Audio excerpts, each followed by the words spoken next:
అమలాపురం ప్రజలతో పొందాలి.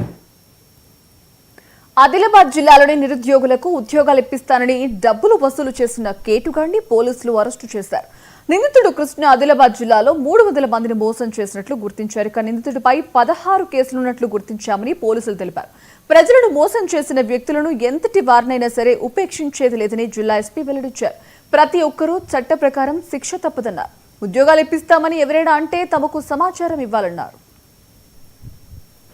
కంపెనీ పెట్టి ఎస్కే మైక్రో ఫైనాన్స్ ఒక బ్యాంక్ ఏర్పాటు చేస్తారు. అట్లా ఒక బ్యాంక్ ఏర్పాటు చేసి చాలా మందిని డబ్బులు వసూలు చేశారు. దాదాపు ఇప్పటి వరకు ఐడెంటిఫై అయిన 250 to 300 మెంబర్స్ నుంచి డబ్బులు వసూలు చేసి ఆ 20,000 నుంచి 1 lakh ఆ బేసిక్ జాబ్ ఇస్తారు, షూస్ ఇస్తారు, టీషర్ట్ ఇస్తారు. దాని వాళ్ళ నుంచి 20,000 వేరే మీకు డైరెక్టర్ పెట్టాము ఆ బ్యాంక్లో వాళ్ళ నుంచి ఒక్కొక్క లక్షలు ఇతను వసూలు చేశారు. ఏ రోజు శాలరీ ఇవ్వాలి అదే రోజు ఇతను పారిపోవడం జరిగింది. ఇదే చాలా టెక్నికల్గా టెక్నిక్స్ వాడుకొని అన్ని ఆధార్ కార్డు వాడుకోలేదు, బ్యాంక్ అకౌంట్స్ వాడుకోలేదు.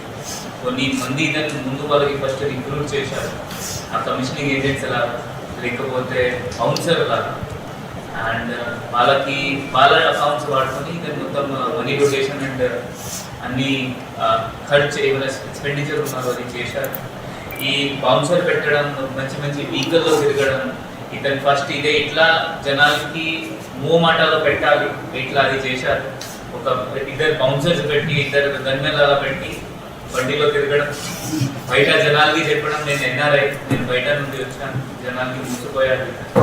ఆ జనాలు కూడా ఇది ఇతను బయట నుండి వచ్చారు, 100% జాబ్ ఇస్తారు అట్లా నమ్మకం పడి ఏపీ